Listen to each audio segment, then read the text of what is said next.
नमस्कार विद्यार्थी मित्रांनो, आज आपण बघणार आहोत UPSC म्हणजेच संघ लोकसेवा आयोग सुधारित पूर्व आणि मुख्य अभ्यासक्रम 2025 मराठीमध्ये पूर्व परीक्षेचे स्वरूप. UPSC म्हणजेच संघ लोकसेवा आयोग हा आयोग दरवर्षी या परीक्षेच्या माध्यमातून संपूर्ण भारतामध्ये अधिकाऱ्यांची निवड करत असतो. याच्यामध्ये IAS, IPS आणि IFS भारतीय प्रशासकीय सेवा, भारतीय पोलीस सेवा आणि भारतीय विदेश सेवा व इतर अवरित पदे याच्यामधून अधिकाऱ्यांची निवड करण्यात येते. आज आपण बघणार आहोत पूर्व परीक्षेचा अभ्यासक्रम. तसेच महाराष्ट्र लोकसेवा आयोग म्हणजेच MPSC, Maharashtra public service commission हा आयोगसुद्धा आपल्या महाराष्ट्र राज्यामध्ये अधिकाऱ्यांची निवड करतो. 2025 पासून UPSC बेस राज्यसेवेची एक्झाम झालेली आहे. जो सिलेबस आपल्याला केंद्रीय लोकसेवा आयोगाला आहे तोच आपल्याला महाराष्ट्रामध्ये महाराष्ट्र लोकसेवा आयोगाला आहे. दोन्हींचा अभ्यासक्रमसुद्धा 2025 पासून महाराष्ट्र लोकसेवा आयोगाचा सारखा झालेला आहे. आता तुम्ही MPSCच्या अभ्यासासोबतच UPSCच्या सुद्धा अभ्यास करू शकता. MPSC आणि UPSC या दोन्ही परीक्षेमधून तुम्ही तुमचे उज्ज्वल भविष्य घडवू शकता. तर आज आपण बघणार आहोत सुधारित पूर्व आणि मुख्य अभ्यासक्रम 2025. पूर्व परीक्षेचे स्वरूप आज आपण सुरुवातीला या व्हिडिओमध्ये बघणार आहोत. तर पूर्व परीक्षेचे स्वरूप कसे असणार आहे? ही परीक्षा 3 स्तरीय परीक्षा आहे. याचा जो पहिला स्तर आहे तो आहे पूर्व परीक्षा, ज्याला आपण प्रिलिम्स असे म्हणतो. याचा दुसरा स्तर आहे मुख्य परीक्षा, ज्याला आपण मेन्स असे म्हणतो. आणि याचा तिसरा जो स्तर आहे फायनल, त्याला आपण मुलाखत म्हणजेच इंटरव्ह्यू असे म्हणतो. या तिन्ही स्तरामधून तुमची निवड ही केंद्रीय लोकसेवा आयोग असो किंवा राज्य लोकसेवा आयोग असो, याच्यामधून तुम्ही अधिकारी म्हणून तुमची निवड करण्यात येते. तर याचा जो पहिला स्तर आज आपण पूर्व परीक्षेचा या व्हिडिओमध्ये बघणार आहोत. UPSC पूर्व परीक्षा, UPSC प्रिलिम्स एक्झामिनेशन, याची परीक्षा योजना कशी असणार आहे? तर पेपर क्रमांक 1 अनिवार्य. आता पेपर क्रमांक 1 जनरल स्टडी अनिवार्य का? तर GS1च्या आधारावर तुमची मेन्स करता निवड होणार आहे. कारण पेपर क्रमांक 2 हा अर्हताकारी क्वालिफाईंग असणार आहे. तर तुमचा पेपर जो पहिला राहणार आहे तो आहे जनरल स्टडी म्हणजेच शॉर्टमध्ये GS1. हा 200 गुणांकरता पेपर असणार आहे. याचा जो कालावधी आहे तो 2 तासाचा राहणार आहे. 2 तास तुम्हाला पेपर सोडविण्याकरता देण्यात येतील. याचा मानक दर्जा जो आहे तो पदवी लेवलचा आहे, ग्रॅज्युएशन लेवल आहे. याचं माध्यम मराठी व इंग्रजी आहे. UPSC करिता याचं माध्यम पूर्व परीक्षेचे हिंदी आणि इंग्रजी असणार आहे. मुख्य परीक्षा आणि मुलाखत तुम्ही तुमच्या रिजनल लँग्वेजमध्ये भारतीय संविधानाच्या 8व्या सूचीनुसार तुम्ही तुमच्या रिजनल लँग्वेजमध्ये जी भाषा त्याच्यामध्ये समाविष्ट आहे त्या भाषेमध्ये तुम्ही परीक्षा देऊ शकतात.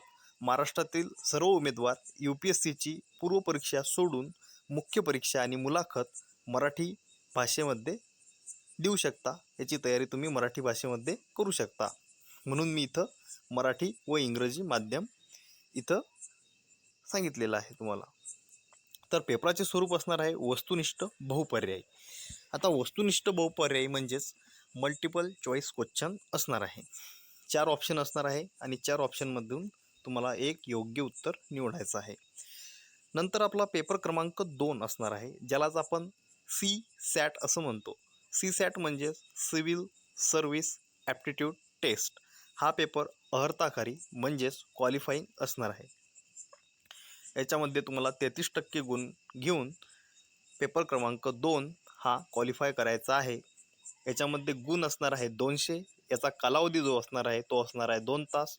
याचे घटक क्रमांक 1 ते 5 पदवी स्तर असणार, घटक क्रमांक 6 10वी स्तर आणि घटक क्रमांक 7 10वी 12वी स्तर असणार आहे. याचंसुद्धा माध्यम मराठी व इंग्रजी, UPSC करता हिंदी आणि इंग्रजी असणार आहे. पेपराचे स्वरूप वस्तुनिष्ठ बहुपर्याय असणार आहे. मल्टिपल चॉईस क्वेश्चन दोन्ही पेपर तुमचे वस्तुनिष्ठ बहुपर्याय असणार आहे. तर आता आपण पुढं टीप बघणार आहोत. तर टीप याच्यामध्ये अशी आहे की सामान्य अध्याय पेपर क्रमांक 2 म्हणजेच CSAT civil service aptitude test हा अर्हताकारी म्हणजेच क्वालिफाईंग असून अर्हता प्राप्त करण्यासाठी किमान 33% गुण मिळवणे आवश्यक राहील. या पेपरमध्ये किमान 33% गुण प्राप्त करणाऱ्या उमेदवारांची पेपर क्रमांक 1 मधील गुणांच्या आधारे UPSC मुख्य परीक्षेसाठी गुणवत्ता यादी तयार करण्यात येईल. म्हणजेच सामान्य अध्ययन पेपर क्रमांक 2 हा क्वालिफाय आहे. 33% गुण याच्यामध्ये मिळवणे आवश्यक आहे आणि या पेपरमध्ये 33% गुण प्राप्त करणाऱ्या उमेदवारांचा पेपर क्रमांक 1 जो आहे तो तपासला जाणार आहे आणि याच्या आधारे तुम्ही मुख्य परीक्षेसाठी पात्र असणार आहे. तर GS2 म्हणजेच आपला CSAT या परीक्षेमध्ये तुम्हाला आउट ऑफ मार्क्स घ्यायची गरज नाही, स्कोरिंग मार्क घेण्याची गरज नाही. तुम्ही क्वालिफाय मार्क्स घ्यायचे आहे आणि तुमचा जो रिझल्ट लागणार आहे तो जनरल स्टडी म्हणजेच पेपर क्रमांक 1च्या आधारावर लागणार आहे. तर दरवर्षी याचा कट ऑफ जो आहे तो 110च्या आतमध्ये असतो. नकारात्मक गुणदान याच्यामध्ये निगेटिव्ह मार्किंग असणार आहे. पेपर क्रमांक 1 करिता व पेपर क्रमांक 2 मधील डिसिजन मेकिंग अँड प्रॉब्लेम सॉल्विंगचे प्रश्न वगळून उर्वरित प्रश्नांकरिता नकारात्मक गुणदान लागू राहील. आता CSATमध्ये डिसिजन मेकिंग अँड प्रॉब्लेम सॉल्विंगचे प्रश्न असतात ते वगळता इतरत्र मात्र निगेटिव्ह मार्किंग इथं राहणार आहे. आता याच्यामध्ये पहिला पॉईंट आहे, प्रत्येक चुकीच्या उत्तराकरिता 25% किंवा 1/4 एवढे गुणांमधून वजा कमी करण्यात येतील.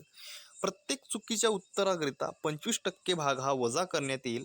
म्हणजे चार प्रश्न जर तुमचे चुकले तर इथं तुमचा 1 मार्क हा मायनस होणार आहे, 1 मार्क वजा होणार आहे. तर कॉम्पिटिटिव्ह एक्झाममध्ये निगेटिव्ह मार्किंग जर असेल तर इथं पॉईंटला सुद्धा महत्त्व आहे, कारण 1-2 पॉईंटमुळे सुद्धा तुम्ही नपास फेल होऊ शकता. एखाद्या प्रश्नाची एकापेक्षा अधिक उत्तरे दिली असल्यास अथवा ज्या उमेदवाराने उत्तरपत्रिकेत पूर्ण वर्तुळ चिन्हांकित केले नसेल अशा प्रश्नांचे उत्तर चुकीचे समजण्यात येऊन त्या प्रश्नाच्या उत्तराकरिता 25% किंवा 1/4 एवढे गुण एकूण गुणांमधून वजा कमी करण्यात येतील. आता ही जी परीक्षा आहे ती आपल्या नवोदयी आणि 4थी ते 7वीमध्ये घेण्यात येणारी स्कॉलरशिप परीक्षा जशी असते तशीच ही परीक्षा आहे. त्या परीक्षेचा सुद्धा नियम काय असायचा की 4 राऊंड दिले असायचे, वर्तुळ दिले असायचे आणि 4 वर्तुळामध्ये तुम्ही 2 वर्तुळ जर का गोल केले किंवा एखादं वर्तुळ अर्ध गोल केलं तरीसुद्धा तुमचा प्रश्न जो आहे तो चुकीचा समजण्यात येत होता आणि तुमचे गुण हे वजा होत होते. तर तोच नियम इथं सुद्धा लागू आहे. तर तुम्हाला वर्तुळ 4 पैकी एकच गोल करायचं आहे आणि ते पूर्णतः गोल करायचं आहे. वरीलप्रमाणे कार्यपद्धतीचा अवलंब करताना एकूण अंतिम गुणांची बेरीज अपूर्ण अंकात आली तरी ती अपूर्ण अंकातच राहील व पुढील कारवाई त्याच्या आधारे करण्यात येईल. मी सांगितल्याप्रमाणे की याचा रिझल्ट जो आहे तो 25% सुद्धा याच्यामध्ये महत्त्वाचे आहे. आता याचा जो कट ऑफ आहे तो कसा लागतो, 105.25%, 110.75%. तर हा जो पॉईंट आहे ना हा सुद्धा इथं महत्त्वाचा आहे. तर रिझल्ट याचा 105 असा कधीच लागत नाही, 105.25 असा लागतो. म्हणून इथं अपूर्ण अंक आले तरी अपूर्ण अंकातच याची बेरीज आली तरी ती अपूर्ण अंकातच राहील आणि त्याच्या आधारे तुमची पुढील कारवाई जी आहे ती करण्यात येईल. चौथा पॉईंट याच्यामध्ये आहे, एखाद्या प्रश्नाचे उत्तर अनुत्तरित असेल तर अशा प्रकारे नकारात्मक गुणांची पद्धत लागू असणार नाही. एखाद्या प्रश्नाचे उत्तर तुम्हाला आलेच नाही, तुम्ही ते न सोडवता तसंच राहू दिलं तर तुम्हाला इथं निगेटिव्ह मार्किंग तुमचे मार्क वजा करण्यात येतील नाही. तर एखाद्या प्रश्नाचं उत्तर जर तुम्हाला येत नसेल तर ते तसंच सोडून दिलं तर चालेल. नंतर आपला जो पोर्शन आहे तो आहे GS1चा अभ्यासक्रम, जनरल स्टडीचा पेपर क्रमांक 1चा अभ्यासक्रम, कोणते विषय तुम्हाला अभ्यासायचे आहे. पेपर 1 200 गुणांकरता असणार आहे. प्रश्न असणार आहे 100. याच्यामध्ये पहिला जो आपला विषय असणार आहे तो असणार आहे राष्ट्रीय आणि आंतरराष्ट्रीय महत्त्वाच्या चालू घडामोडी, ज्यालाच आपण करंट अफेअर, चालू घडामोडी असे म्हणतो. दुसरा याच्यामध्ये विषय असणार आहे भारताचा इतिहास व भारतीय राष्ट्रीय चळवळ, ज्यालाच आपण शॉर्टमध्ये हिस्ट्री, इतिहास असं म्हणू. तिसरा विषय याच्यामध्ये असणार आहे भारत व जगाचा भूगोल, भारताचा आणि जगाचा प्राकृतिक, सामाजिक, आर्थिक भूगोल, जिओग्राफी. चौथा विषय असणार आहे भारत, राज्यशास्त्र व प्रशासन, संविधान, राजकीय प्रणाली, पंचायत राज, नगर प्रशासन, सार्वजनिक धोरण, हक्काविषयी प्रश्न इत्यादी. म्हणजेच तुमचा पॉलिटीसुद्धा इथं राहणार आहे, राज्यशास्त्र. नंतर पाचवा विषय असणार आहे आर्थिक व सामाजिक विकास, शाश्वत विकास, दारिद्र्य समावेशन, लोकशाही, सामाजिक क्षेत्रातील उपक्रम इत्यादी. म्हणजेच अर्थशास्त्र, इकॉनॉमी. सहावा विषय असणार आहे पर्यावरण, परिस्थितिकी, जैवविविधता आणि हवामान बदल यावरील सर्वसाधारण प्रश्नाऱ्याला विशेष ज्ञानाची गरज नाही. इथं विशेष ज्ञानाची गरज नाही. तर सहावा विषय तुमचा इन्व्हायरमेंट राहणार आहे, पर्यावरण. सातवा विषय आहे तुमचा सामान्य विज्ञान म्हणजेच जनरल सायन्स. तर शॉर्टमध्ये जर आपण बघितलं तर एकूण तुम्हाला पेपर 1 GS1 मध्ये 7 विषयाचा अभ्यास तुम्हाला करायचा आहे. पहिला जो पेपर असणार आहे तुमचा करंट अफेअर्स, दुसरा असणार आहे हिस्ट्री, तिसरा असणार आहे जिओग्राफी, चौथा असणार आहे तुमचा पॉलिटी, पाचवा असणार आहे तुमचा इकॉनॉमी आणि सहावा असणार आहे इन्व्हायरमेंट आणि सातवा असणार आहे जनरल सायन्स. अशी ही एकूण पेपर 1 करता 7 विषय तुम्हाला अभ्यासायचे आहे. त्यानंतर येणार आहे आपला CSAT म्हणजेच civil service aptitude test, paper क्रमांक 2, जो क्वालिफाईंग पेपर असणार आहे. आता यामध्ये अभ्यासायचे विषय कोणते आहे, कोणते घटक याच्यामध्ये तुम्हाला अभ्यासायचे आहे. पेपर 2 असणार आहे 200 गुण, प्रश्न असणार आहे 80. पहिला जो घटक आहे तो आहे आकलन, दुसरा संवाद कौशल्यासह अंतर व्यक्तिगत कौशल्य, तिसरा तर्कशुद्ध तर्क आणि विश्लेषणात्मक क्षमता, चौथा निर्णय क्षमता आणि समस्या निराकरण, पाचवा असणार आहे सर्वसाधारण मानसिक क्षमता, सहावा असणार आहे मूळ संख्यता, अंक आणि त्यांचे संबंध, परिमाणाचा क्रम इत्यादी. इथं 10वी स्तरावरील विधा अनुयोजन, तक्ता आलेख, कोष्टक, विधा पर्याप्त इत्यादी. इथं 10वी स्तरावरील. सातवा असणार आहे मराठी व इंग्रजी भाषा आकलन कौशल्यासह 10वी 12वी स्तरावरील पॅसेज असणार आहे. नंतर असणार आहे आपल्या टीप. इत्ता 10वी 12वी स्तरावरील मराठी आणि इंग्रजी भाषा आकलन कौशल्याची तपासणी, पेपर 2च्या अभ्यासक्रमातील शेवटचा भाग, प्रश्नपत्रिकेत उलट भाषांतर न देता मराठी आणि इंग्रजी भाषातील परिच्छेदामार्फत करण्यात येईल. टीप दुसरी आहे प्रश्न बहुपर्यायी वस्तुनिष्ठ प्रकारचे असतील, मल्टिपल चॉईस क्वेश्चन इथं असतील.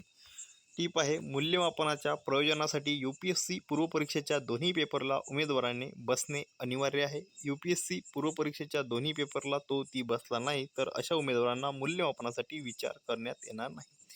तुम्हाला दोन्ही पेपर देणे अनिवार्य आहे. एका पेपरच्या आधारावर तुमची जी आहे ती मुख्य परीक्षेसाठी तुमचा रिझल्ट लागणार नाही.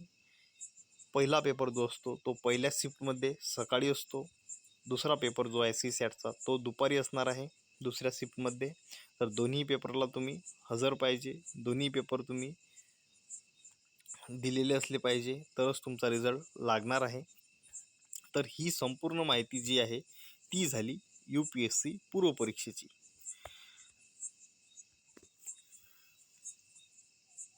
आता आपण पुढच्या व्हिडिओमध्ये बघणार आहोत UPSC मुख्य परीक्षेचा अभ्यासक्रम, तो सुद्धा मराठीमध्येच. याच्यानंतर आपला जो व्हिडिओ येणार आहे तो येणार आहे MPSC राज्यसेवेचा पूर्व आणि मुख्यचा अभ्यासक्रमावरती. नंतर आपण सिरीज कंटिन्यू करू आणि UPSCच्या पूर्वपरीक्षेसाठी कोणते रिसोर्सेस मराठीमध्ये अवेलेबल आहे आणि कुठले बुक्स तुम्हाला मी सजेस्ट करेल त्यानुसार तुम्हाला ते वापरायचे आहे. NCERT कशा रीड करायच्या, NCERTमध्ये कुठले बुक्स वाचायचे ते सुद्धा आपण पुढच्या व्हिडिओमध्ये पूर्वपरीक्षा बेस व्हिडिओ आपण बनवणार आहे. तोपर्यंत आपल्या चॅनलवरती नवीन असाल तर चॅनलला लाईक करा आणि व्हिडिओला शेअर करा. धन्यवाद.